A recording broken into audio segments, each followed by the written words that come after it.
Hey everybody, welcome again to our little weekly or daily for this week, and we're going to do it again daily next week, Instagram lives where we're talking about our new book. I Can Believe in Myself, and I'm going to have Miriam Laundry join me here in just a second. Very good. Already? Good, good, good, good, good. Glad to have you here. Thanks for the hearts. And I'm going to see Miriam pop up on the screen. Hey, there she is. Hi, Jack. How are you? I'm good. How's everything in the Toronto area, even though you're east of that near Niagara Falls up in We're all good. We're good. We have a holiday Good. on Monday. It's Family Day here. I think we have a holiday too. I think it's the president's birthday or something like that. Anyway, we're real excited. This is the end of our first week of doing this, and we're promoting our new book, I Can Believe in Myself, and also teaching you tips that will help you believe in yourself and help your children believe in themselves as well. So these are all things you can apply to your own life and to the lives of others. So thank you for joining us from all around the world. Thanks for all the hearts. I love just seeing everyone coming in from India and Brazil and Ghana and all over the world. It's so exciting. So thank you for joining us. So we only have a few minutes here because I've got a very busy schedule today. So I want to jump right into teaching you what we're here to teach you today. I mentioned yesterday that we would teach you a specific technique for acknowledging yourself and for teaching your children to acknowledge and love themselves more. And it's called the mirror exercise. And what the mirror exercise is about is you standing in front of a mirror, the biggest mirror you can find. So it might just be your bathroom mirror. It might be a full length mirror that you have on the back of a door, or standing up in one of those old frames that my grandmother had, that would rotate and so forth. But anyway, you're going to look at yourself in the eyes, and you're going to acknowledge yourself. And it's a very specific 4-step process that anyone can learn to do. Do it yourself, teach it to your kids, coach your kids through it. And you want to do this exercise for a minimum of 40 days. And I would recommend 60 days would be even better. And you want to try to do it without missing one day. We have a student who lives in New York who's actually done this, I think, for 7 years now without missing a day. It's changed her self-esteem. It's grown her self-confidence. She's become much more loving because she's loving herself more. I see someone just wrote, I've been doing this for 4 years. Someone else said, love the mirror exercise. Good for you, 4 years. Anyway, you're going to acknowledge yourself in the following way. So let me describe the process and then tell you why I think it's important that you do it. And then Miriam's going to share a story related to her daughter that comes out of, I would call it the opposite side of the mirror exercise, that helped her start doing this exercise with her family. And also we wrote a book about it. So what happens is that you're going to stand in front of the mirror and you're going to make eye contact with yourself, like I'm making with myself in the screen right now. And you're going to start with your name. Your name calls your consciousness forward. So I would say, Jack, and then I would basically have that attention of myself. And then I would acknowledge myself by saying, I'm talking to you in the mirror, for 3 areas. The first area would be any successes you had that day. Jack, I want to acknowledge you. You got up early. You got on, you did a Facebook Live, you did an Instagram, you did another Facebook Live with Janet Atwood, the developer of the Passion Test, for a workshop you have coming up. You worked really hard on editing a book you're doing on relating essential oils and yoga and all these things to each of the success principles in your Success Principles book, which is really exciting. You went to the physical therapist. You came back. You did another webinar for an hour, and then you wrote on your book. So I'm acknowledging all the different things. You might say something to yourself, like your kids might say, hey, you learned your 10 spelling words for today. You passed your math test. You helped your mother set the table. You took the cat box out. Whatever it is, you did something, and you're acknowledging your successes. The second area is any disciplines you kept. So it might be like, for an adult, it might be you did your yoga, you meditated, prayed, you read the Bible, you read for an hour, you drank 10 glasses of water, you took a walk after dinner. For a kid, It might be something like I spent 20 minutes studying my spelling words. I did some exercise. I practiced my soccer kick, 100 times in the backyard. But disciplines. And then the last step is any temptations you overcame. I want to acknowledge you for not having dessert, for not staying up late and going to bed and getting enough sleep. I want to acknowledge you for not watching, the fifth episode of Breaking Bad because you're binge watching, whatever, and you went to bed on time. So any temptations you overcame, maybe even to say something you didn't say, or to write a nasty letter or whatever. And then you end with acknowledging yourself for acknowledging yourself. Whenever we acknowledge ourselves for something, we're more likely to do it in the future. And you want to acknowledge yourself for doing the mirror exercise. You say, I want to acknowledge you for acknowledging yourself. And then you say, I love you.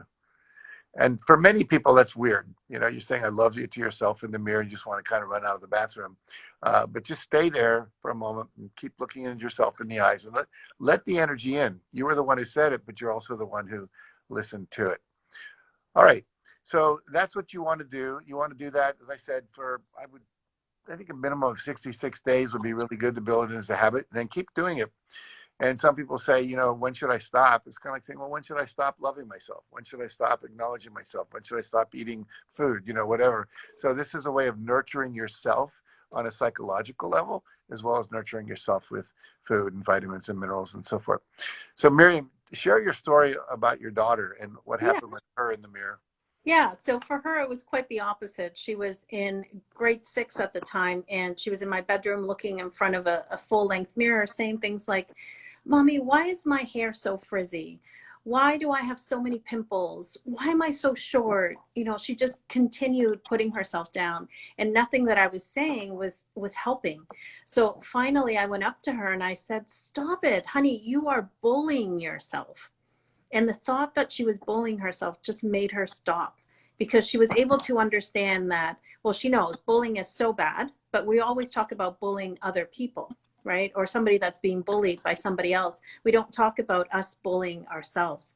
So that night I taught her how to do the mirror exercise. I just wrote it on a sticky, a Post-it note, and I put it on her mirror and taught her to start talking to herself with love and to appreciate herself, all of the things that Jack said. And then I went to my bedroom and I started writing. That's the night I wrote the first draft to The Big Bad Bully, which is another book that Jack Canfield and I co-authored. It came out about a year ago. And the mirror exercise, Jack added it to the back of the book. So I wanted to mention that there is a book and a way that you can speak to your children about the mirror exercise and about our negative self-talk. And it's a way of bullying. So I'll show the other one there. Yeah, I can't believe it myself. So again, if you if you haven't ordered the book yet, please do that. You go to Amazon.com and you can get it. I love it. Someone just wrote, I never thought of negative self-talk as bullying myself. And one of the things I love, Miriam, we were talking yesterday about one of your, probably the same daughter, may have been a different one. And one of the ways she acknowledged herself one day was that she had gone and stood up to a bully who was bullying someone else. And I love that, because we tend to do to ourselves what other people do to us. And if we do it to ourselves, we become victim to other people doing it to us. It's easy to be bullied when we're bullying ourselves. So I see someone wrote, that's amazing, the mirror technique. Thank you, sir. You're very welcome. I want to say one more reason why you want to do this. There's something called the poker chip theory of self-esteem. And basically it's saying that the more poker chips you have, then what happens is if Miriam and I were in Las Vegas and we were at a poker table, and I'm going to answer a question first. It said, will this book be available in other languages? Eventually. It's not available in French now or Spanish. It's only available in English. But you can, if you're not in America or Canada, you can buy the book as an ebook on Amazon, and therefore you can download it and you can either print it out or you can read it in your iPad, your computer, to your child or to yourself. So if you're watching this, you probably speak enough English to be able to do that. Anyway, so the poker chip theory says if Miriam has 5 poker chips and I have 100, she's going to play more cautiously than me. Why? Because if she loses 5 bets of 1, she's gone. She's out of the game. I can lose 20 bets of 1 and I'm still in the game. So I'm going to bet more outrageously. I'm going to put a bet of 5 in. It's Miriam matches that and she loses, she's out of the game. So she's going to play more cautiously. So a lot of us go through life being very cautious. We're not playing full out. And so the more poker chips we have psychologically, the more we build up our self-concept, our self-esteem through doing things like the mirror exercise and other things that we'll be teaching you next week. What happens is we're more willing to take risks. And it's only when we take risks, we ask for what we want, we put ourselves out there, we write a book, we write an article, we put something on Facebook or Instagram, we go out and we, build a website that people could judge. We put a piece of artwork out there in the world that someone could make fun of or tell us it's not good. So whatever it is, it's a risk. Everything we do, there's a risk of either loss, of judgment, whatever it might be. So basically the idea is you want to build up this stack of poker chips, and the mirror exercise is one of the most powerful ways to do that. And one of the most powerful ways to teach children, whether it's in a classroom or whether you're teaching your own kids at home. All right. So again, thanks for joining us from all over the world. Really appreciate it. I love there's Sadvi. Thank you. You're welcome. My books are I Can Believe in Myself and the Others a Big Bad Bully. That's you guys for Thanks, saying Sheila. that. We love you. All right. So make sure to get a copy of the books. Develop your own inner coach instead of an inner critic, and it will transform your life and the lives of the people you love. So love you guys. Thank you very much. We're back on Monday, all of next week, Monday to Friday. We'll see you here again. Yeah, right around 9:15. All right, at California time. All right, bye everyone. Have a great weekend. Just know we love you. We care about you and we want you to succeed. Bye. Bye.